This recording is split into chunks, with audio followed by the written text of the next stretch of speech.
To those that are able to join me, good afternoon. One of the things I want to talk about is today regarding Mrs. Finicum, Robert LaVoy's wife, Jeanette Finicum. For those out there that have not been following the Bundy case or the Ammon case or the assassination of Robert LaVoy Finicum, there's a trial going on currently under Joseph Astarita. Who Joseph Astarita is an FBI agent that participated in the assassination of Robert LaVoy Finicum. He's the only FBI agent that is being prosecuted, but not prosecuted because the murder, the assassination by the FACTO government of Robert LaVoy Finicum, but he's been prosecuted because of the perjury. Allegedly. Now let me say the word allegedly. It's very loosely. I'm gonna wait for a couple seconds, and I'm gonna elaborate why the word allegedly, and I'm gonna fill in a lot of blanks. And for those that are following the case of Joseph Astarita, the FBI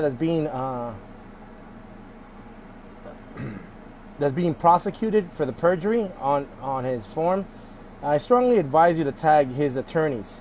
Or if you know his attorneys, they should be watching this video, including himself, as I'm going to bring out a lot of information today, which he should be able to use and subpoena. And I really hope those that reside in Oregon and Washington State and Vancouver to go and attend this case, because this case is basically, in a nutshell, what we need to find out regarding the assassination of Robert LaVoy Finicum. Who knew, who participated in the act, and who willfully gave the order. And this is where we're going to come down and we're going to break it, because at the end of the day, the truth will come out one way, shape, or form. And to his attorney, Joseph Astarita, I strongly advise you to have your attorneys not just subpoena me, but there's other researchers that they will be more than happy or interested in testifying on his behalf. So for those that are listening and are able to tag as many people, maybe this can go to his attorney or Joseph Astarita himself, please do so. Now, we know that Joseph Astarita was under the direction of Greg Brensing. Those that don't know who Greg Brensing is, he basically left the FBI after I think 18 or 22 years, and now working to transfer uranium under global transportation, meaning under Uranium 1 and under the Clinton Foundation and George Soros, he took a job transporting uranium globally. Now that word is loosely globally for the simple fact that we don't know if he's arming our enemies. Now we know that Joseph Astarita was working under them. We also know that above him was James Comey, the other corrupt FBI agent that also participated in the Uranium 1 deal with the Clinton Foundation. Now we also have Robert Mueller, another FBI that's above Joseph Astarita, that also participated in taking high uranium samples to Russia. This has all been proven. But yet, right now, he's going after Donald J. Trump for the dossier that he's fabricating against our 45th president through the Russia collusion, which we all know, those that are in the research team and those are people that live in Oregon or near Steens Mountain, meaning Idaho, Washington State, but mostly Steens Mountain emphasizes in Idaho, Nevada, and Oregon, that region. But we also know that Robert Mueller, it was there appointed by James Comey to skew the narrative. Now, why hasn't his attorney, Joseph Astarita, not subpoenaed James Comey, Robert Mueller, and James Comey, and Peter Strzok? That's the other agent. That's another FBI, Peter Strzok. We can't forget about that. These are all congressional hearings going on right now. So in order for Mr. Joseph Astarita to participate in the assassination of Robert LaVoy Finicum, we need to break it down We need to know who ordered him to go carry this act, and who were the people participating in this unlawful act. Those are the two questions that need to be emphasized. But the next question is, did the FBI have jurisdiction at the Malheur Wildlife Refuge? And there are documents through the Basin, the Basin Group, in which myself, Shawna Cox, and others went and saw this this past week, that we can validate that back in 1998, the Malheur Wildlife Refuge was sold. All right, was sold because of the minerals underneath the ground. Now, whose jurisdiction does that Malheur Wildlife lie on? Who's the law enforcement that has jurisdiction at the Malheur Wildlife Refuge? According to documents from 1998, with the help of researchers, that is the sheriff. That is Sheriff Ward. The FBI had zero jurisdiction at the Malheur Wildlife Refuge. This is what I want to convey to Joseph Asterita and his attorneys. They had zero jurisdiction. If they had zero jurisdiction and they knowingly knew that they had no jurisdiction, what were they doing? At the end of the day, the order came from someone. And I'd like to know who that is. Could it be Peter Strauss? Could it be Greg Brensing? Could it be James Comey? Could it be Robert Mueller? Those four criminals right there, all part of the Clinton Foundation, all part of the uranium deal, all putting our military in danger and national security. Those four criminals in the FBI. This is why it's so imperative for Joseph Asterita to basically contact the researchers and let the evidence speak for itself. Because at the end of the day, if the FBI had zero jurisdiction there, well, basically the whole damn thing collapses with regards to the de facto government. And what I mean by the de facto government, on the caption, I named each de facto agent that participated in the unlawful prosecution of the Hammonds, the unlawful prosecutions of the Bundys and the political prisoners, but most of all, the willful act of assassinating Robert LaVoy Finicum. These are the questions that need to be asked. Because if we don't ask them and this goes silent, then what does that mean to the Finicum family and to Robert LaVoy Finicum himself? This is why his attorneys need to start figuring out and start asking the tough questions. Now, if those have been following the question between the Nevada and the Oregon case, remember the Wooten 1? Now there's Wooten 2. Yet the de facto government, meaning under corrupt, the corrupt governors and the attorney generals and the judges like Gloria Navarro and Anna J. Brown, all wanted to do was use the Oregon case and the Nevada case and the Nevada case and the Oregon case. This is the biggest hypocrisy I've ever seen by these corrupt de facto agents. But now that they opened this door, why won't Joseph Asterita go and try to figure out what was done in that the Wooten 2? I think that his attorneys should figure out what is behind Wooten 2. Why is it because of Wooten 2? Because they opened that door during the trials in Oregon and Nevada. Damn if you do and damn if you don't. So why don't we open that door and go after the Wooten 2 memos and have Wooten come out and testify? Because if it happened in Nevada, it happened in Oregon. And if it happened in Oregon, it happened in Nevada. These are just simple questions. These are the questions that need to be brought up. Now, this is the next thing I got to say. Why is it the only one, Joseph Asterita, the only one throwing it under the bus? Why? I mean, let's think about it. How many people participated? We already know from the lore, Chad Cargis participated, Rhonda Cargis participated, Anna Akins, Sally Amanda Marshall, Stacy Beckerman, Ron Wyden, Jeff Merkley, Greg Walden, Pete Reynolds, Errol Blumenauer, Kate Brown, Brett Brunscrum, Stephen E. Grassi, Pete Reynolds, Dan Nichols, Boyd Britton. I mean, look how many people participated in the assassination and the wrongful prosecution of the political prisoners. And they're all government agents. These government agencies in which our tax dollars pay for them to protect, to uphold the Constitution in which they took an oath to do so. And they have betrayed that oath, and that is treason. And they have perpetuated treason upon the political prisoners.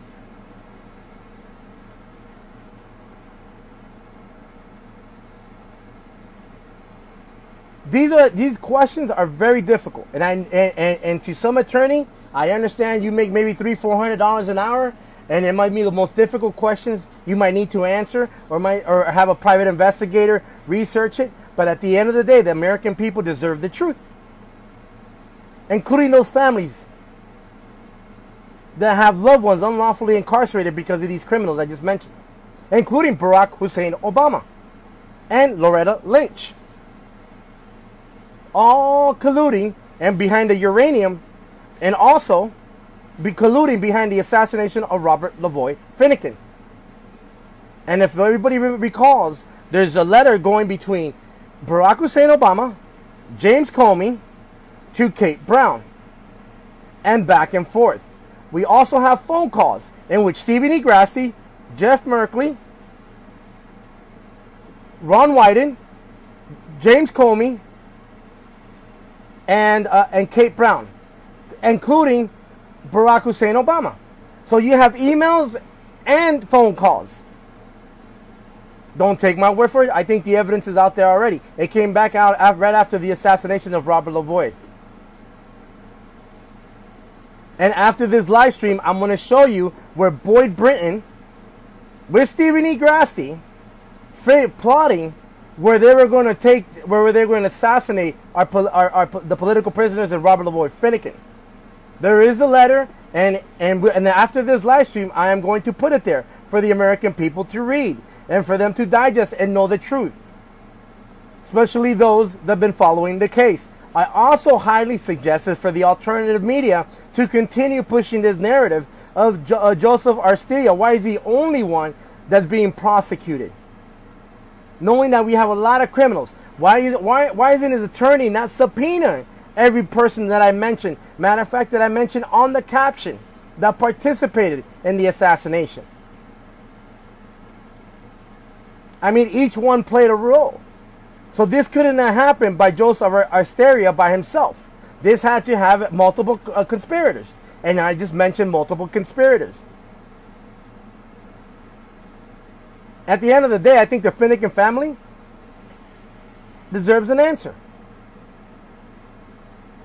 Who created the plot? Well, Boyd Britton and Stephen E. Grassi were the forefront behind this plot. And I wish that the Finicum family and the Bundys and Shawna Cox would go after these criminals privately. Meaning going after their assets. Meaning their 401k, their cars, their houses, their money in whatever bank they have. I don't care. Take it all. These criminals need to be thrown out in the street. Let's see how long they'll last in the ghetto.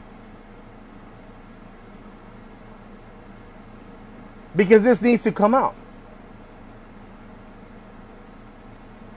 So to those out there, I'm going to be putting the information out regarding the letters between Breadcrumb, Stephen E. Grassi, and a couple other criminals there. And then also the letters of James Comey with Loretta Lynch, Barrack Hussein Obama with Kate Brown. The so-called corrupt governor of Oregon, Kate Brown. And there's a reason I think why they call her Brown. I think there's a turd behind that. So I'm just going to recap. Why is Joseph Martiria the only one being prosecuted? When you have criminals walking the street like Robert Mueller, James Comey, Peter Strzok, and Greg Benson, all colluding with Uranium One and the Clinton Foundation, especially with Robert Mueller taking highly enriched uranium to Russia. And let's not forget about Greg Benson, the one that's transferring uranium globally to Greenberg. This is huge because we need to understand how deep this goes. And if right now Greg Benson is and aiding and abetting our enemies with highly enriched uranium, then don't you have a conspiracy there between James Comey, Robert Mueller, Peter Strzok? And maybe they want to take Joseph Asterita, use him as an scapegoat, throw him under the bus, make him look like a liar, and then every other FBI agent that participated in the assassination of Robert LaVoy Finicum look innocent. Rather than emphasizing emphasizing our anger at Joseph Asterita, shouldn't we be wondering why he's the only one being prosecuted? Oh, absolutely. David Ward and Brian Wolf and Gallups should also be being prosecuted for the assassination of Robert LaVoy Finicum. But at the end of the day, why is this gentleman, this one person of the FBI, because he fabricated a story or narrative on his report, or because he actually wanted to say the truth in regards to what happened? Because at the end of the day, the documents won't lie. I mean, you got documents there between James Comey, Loretta Lynch, and Barrack Hussein Obama to Kate Brown. Those are facts. You have phone calls. Those don't lie either. So why? So why just that one gentleman? There's motive. There's motive. There's motive all over. And the most compelling thing is that in 1998, the Mount Here Wildlife Refuge was sold, and under the jurisdiction of the sheriff. So automatically they have zero jurisdiction. The FBI, the Federal Bureau of Investigation, has zero jurisdiction at the Mount Here Wildlife Refuge.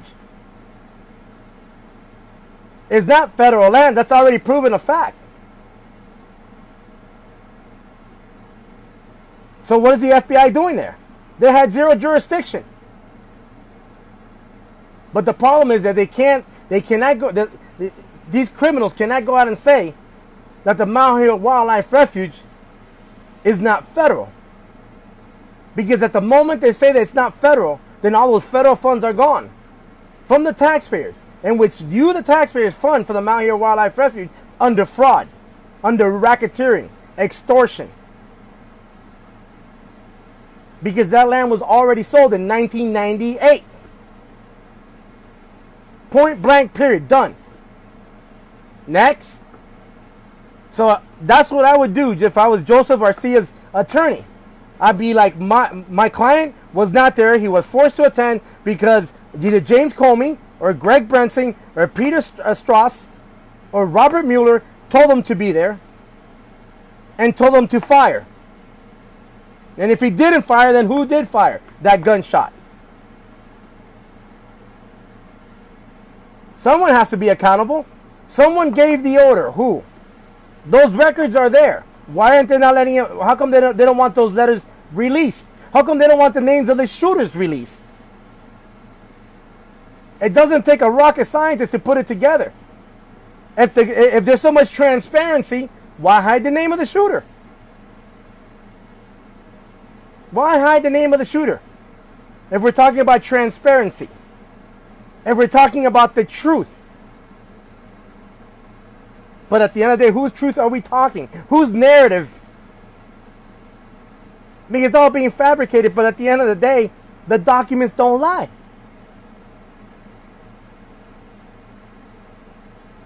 So, to those that can tag as many people as you can. I think that Joseph Asterita is being used as a scapegoat. I think that the only reason why they want to use a scapegoat is to use everybody's anger and emphasize on this gentleman. To be honest, I think this gentleman needs our help. I also think that I believe that this gentleman probably went against his orders. I also believe that this gentleman was probably stating the truth on his report. And I strongly believe that everybody else, like Greg Brensing and David Ward, and all the criminals that participated, including Boyd Brain and Stephen E. Grassley, those criminals that participated in the assassination of Robert LaVoy Finicum need to be held accountable for high treason. And if Thomas Jefferson was around, they'll be hung for treason. So, to those out there, again, this gentleman is being used as a scapegoat.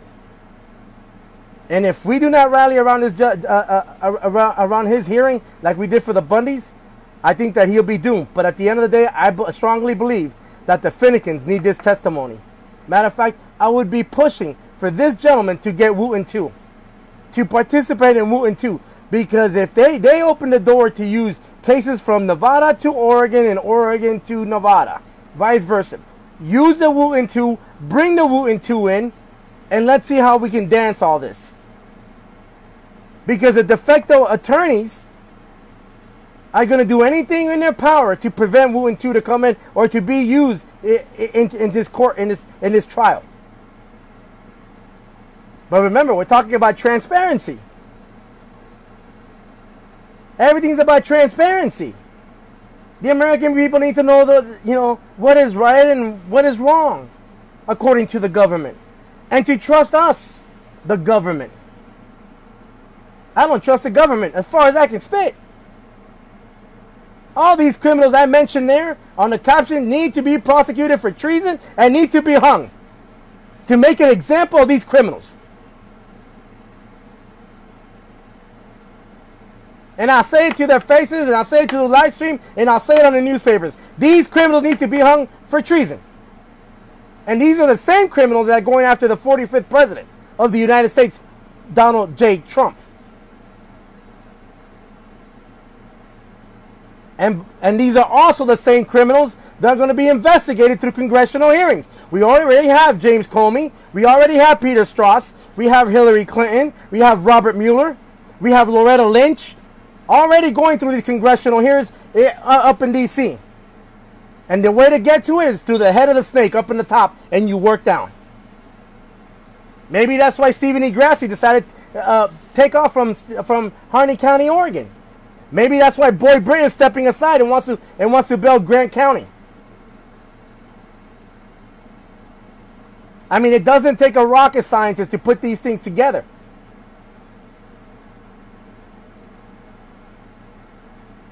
All I'm saying is, if Joseph Artigas and his attorneys want to get a hold of me, I'm more than happy to show them all the evidence. Matter of fact, I believe Shawna Cox also has this evidence and be more than happy to introduce it. What about the Wooten memo? Wooten memo 2. Why don't we bring that into admissible evidence? Because I guarantee as soon as Wooten 2 comes out, and who's Wooten? Wooten is the whistleblower. That's who Wooten is. He's a whistleblower, came out and brought a lot of information out and could bring more information out. But the FACTO government doesn't want transparency. Because can you imagine when the American people find out what they did?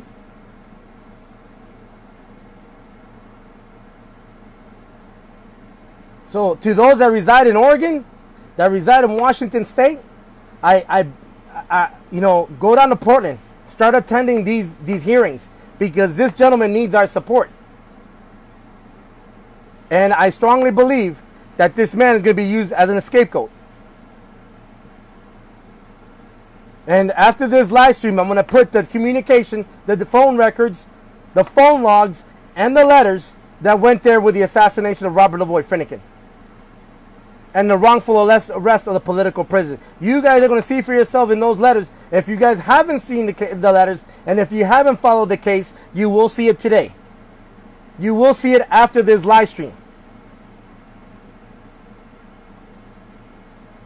And it's up to you, the American people, to decide what kind of country we're going to live in. Are we going to continue to have these criminals employed?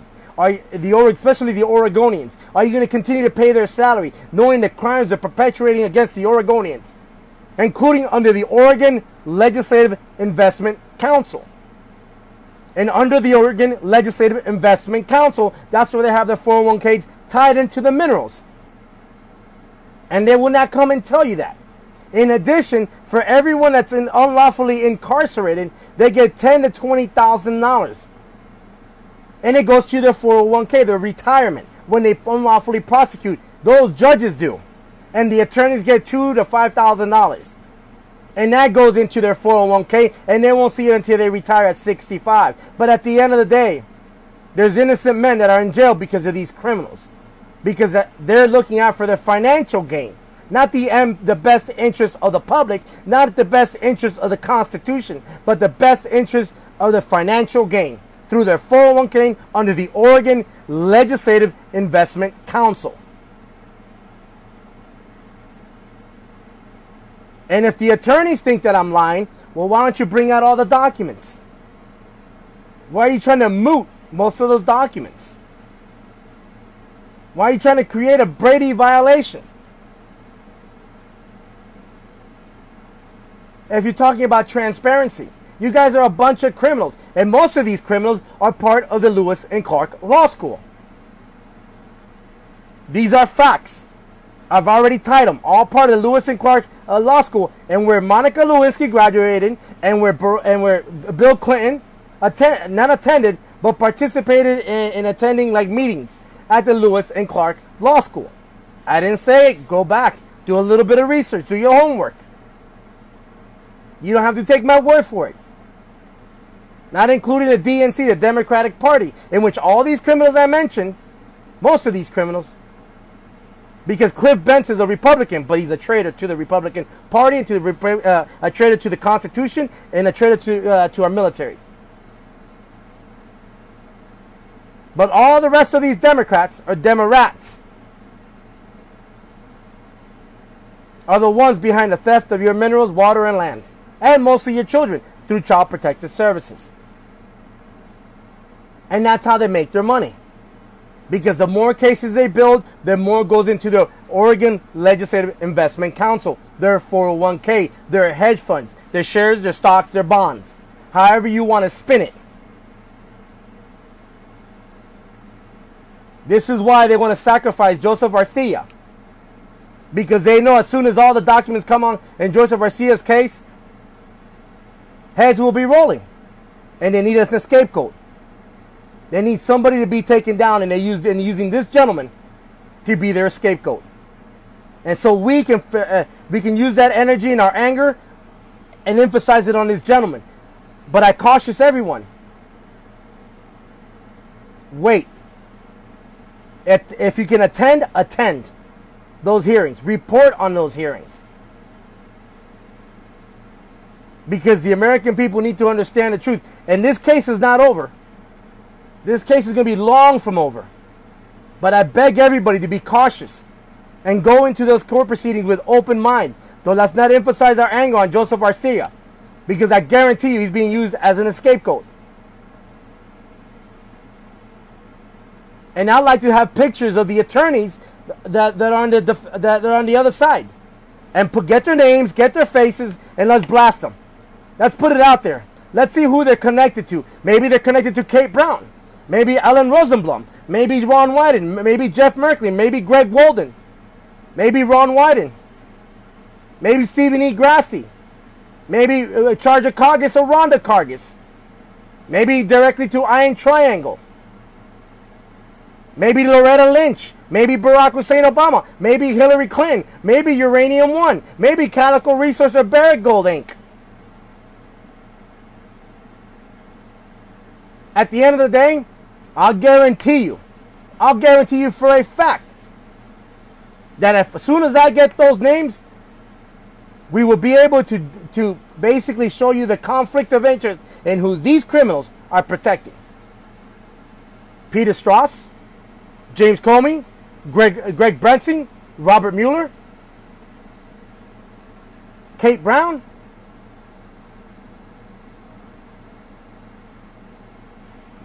You know, Fred, maybe that's why Greg Branson decided to step down and go down and get a job transporting highly enriched uranium globally under Greener. Maybe that's the reason why he stepped down, because he knew there was a lawsuit coming.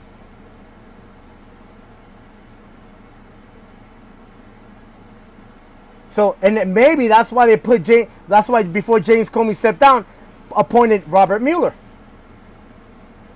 to hide these crimes. But the problem is, the gig is up. Thanks to a lot of researchers, a lot of investigators, a lot of reporters, the gig is up. We know the co-conspirators. All the co-conspirators. From the top to the bottom. Including the board of trustees, the board of directors of Uranium One, Barrick Gold Inc., and Calico Resource. Every single one of them. This is why Joseph Asterita needs to basically ask, hey, you know what? Why don't we start looking at these researchers? Why don't we start subpoenaing these researchers and then bring out the evidence? Why don't we have the attorney and have a meeting? And when I mean by a meeting, why don't we have a dialogue, an open meeting, live streaming, where people can see the evidence for themselves. We lay it out on the table and we show it how we tie it together. So the people won't be deceived. Because we're talking about transparency and what's going to be introduced in the court. Because this is not a football game or a baseball game or a basketball game. This is about somebody's life. This is about somebody's life that was taken. And his name is Robert LaVoy Finicum. That's what I'm talking about, transparency. That is transparency. So to Joseph Asterita, I wish you the best of luck, but I strongly advise you, and you won't hear from your attorney, you're going to hear from me, Lazaro Ecenarro, to go ahead and contact me. I will bring out the evidence with Shawna Cox and a couple of researchers, and we'll hash it out. You show me what you have, and I'll show you what I have, and I'll guarantee you, I'll show you the conspiracy and why they assassinated Robert LaVoy Finicum. Look at the minerals and look at the Oregon Legislative Investment Council. Look at all their financial gains. And by the way, we have most of them. Earmarks, you want earmarks? We got earmarks. Public laws in which they participated for the corporation, we got those two tied together. Earmarks, public laws, campaign contributions, we got those too. And those are called bribery. We got that. That's tied to the earmarks and back to the corporation. Oh, the Oregon Legislative Investment Council, the 401ks, all tied back to the earmarks, back to the corporation, and back to the campaign contributions. It's easy.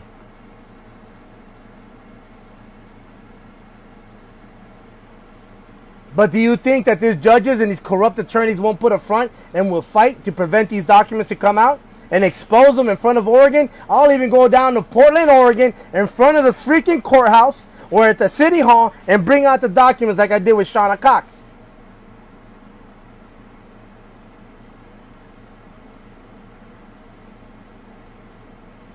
So, all I'm saying is that Joseph Asterita, you're being used as an scapegoat. You need to, I hope you contact me. I hope you contact Shawna Cox. I hope you subpoena Shawna Cox. I hope you subpoena me. Or you don't even have to subpoena me, but you can subpoena others. And you can always subpoena me. I can care less. Matter of fact, Shawna Cox tried to introduce me, try to bring me up as a witness, as a material witness in her case. Anna J. Brown, the corrupt treasonous judge, prevented that. Gloria Navarro from Nevada prevented that.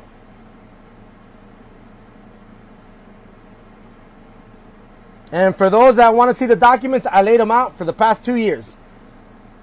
And they're on the live streams and it's all well documented.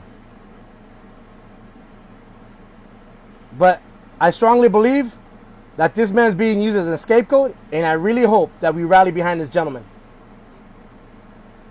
And it's time for his attorneys to start asking the hard questions. Was a Mount Here wildlife sold in 1998? And if it was sold, then did the FBI have jurisdiction at the Mount Here Wildlife Refuge? And if they didn't, then what were they doing there? And who gave the order for the FBI? We already know that question, but we need to hear it on record. And we need to subpoena James Comey and Loretta Lynch and Barrack Hussein Obama. They need to be subpoenaed and say it on the witness stand that one of them three gave the order, including Greg Brentzing. That's how deep this needs to go.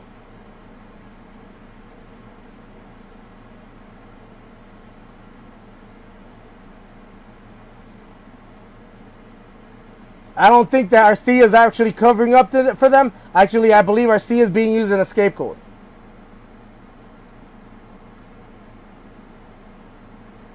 So, and that's my personal opinion. You know, there's a reason why these the attorneys are preventing most of the evidence. Matter of fact, I'll even make a deal.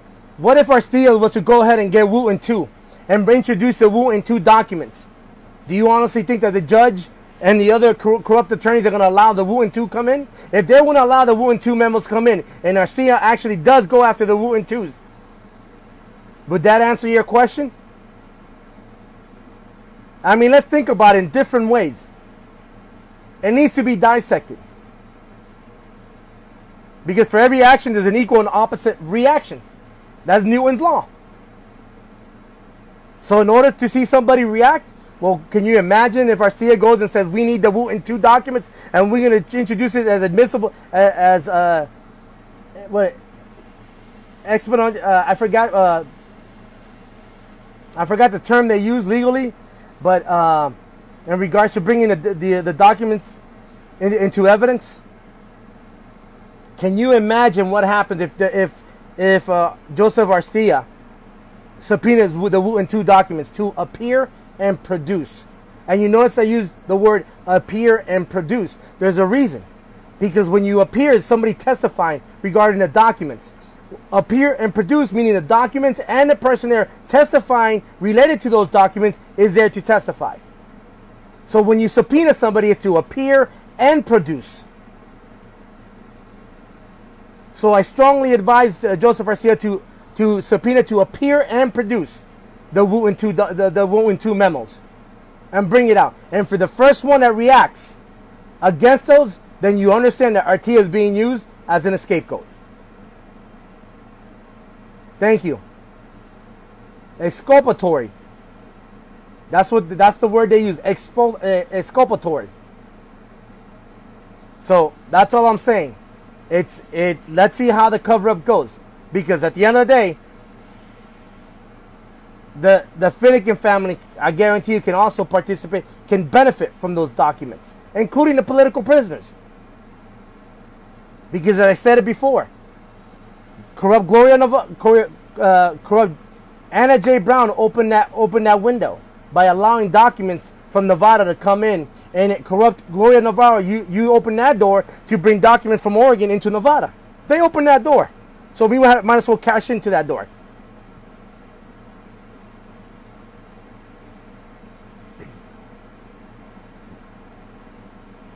Jones, you're right. It probably will never happen, but the intent, meaning actually doing it and going forward, let the American people see. And when those documents come down, it should be live streamed. Live stream when those documents are being rejected. You know why? Because we know that the gig is up, and the conspiracy, the corruption, is deep.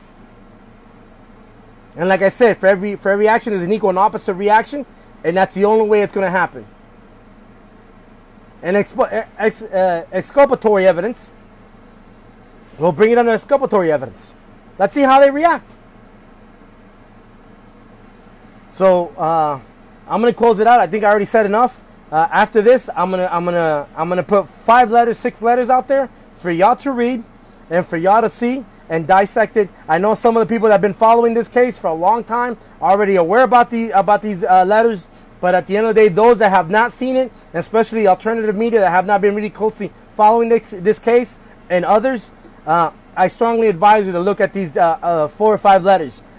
You be the judge regarding these documents, because at the end of the day, the American people need to see these documents, and you'll see Barrack Hussein Obama's name on it, James Comey's name on it, Loretta Lynch to Kate Brown, and vice versa, including the logs, the phone logs. So, and Stephen E. Grassi and Ron Wyden and Brett Brunscrum and Bukest, Senator Bukest from Dallas, Oregon. You're not forgotten. Your ass is also in this conspiracy. So we know what you did, and we also know that you aided and abetted in bringing in mercenaries. So to Bukest, Senator Bukest, your ass is in this one too. So, but at the end of the day, if I was Asterita, I would definitely go after the Wooten 2s, subpoena all the researchers involved, and find out if the Mount Here Wildlife Refuge was sold in 1998, and get that deed. You want that deed. You want a subpoena to appear and produce, and go after Chad Cargis regarding that deed. Subpoena Chad Cargis. And with the testimony or the evidence that I will give you, you'll understand why you're going to subpoena Chad Cargis. That pencil Nick should be hung by a tree because of his treason. So it's up to you, the American people. Circulate this as far as you can, because at the end of the day, you are the media. You know, God bless Robert LaVoy Finicum and his family, the Bundys, the political prisoners, our military, our republic, our children, and our grandchildren. God bless them all, and God bless Joseph Garcia and his attorney. I hope they do what's right. I hope they take some of these recommendations I said in his live stream. So at the end of the day, let's watch this case extremely closely. God bless.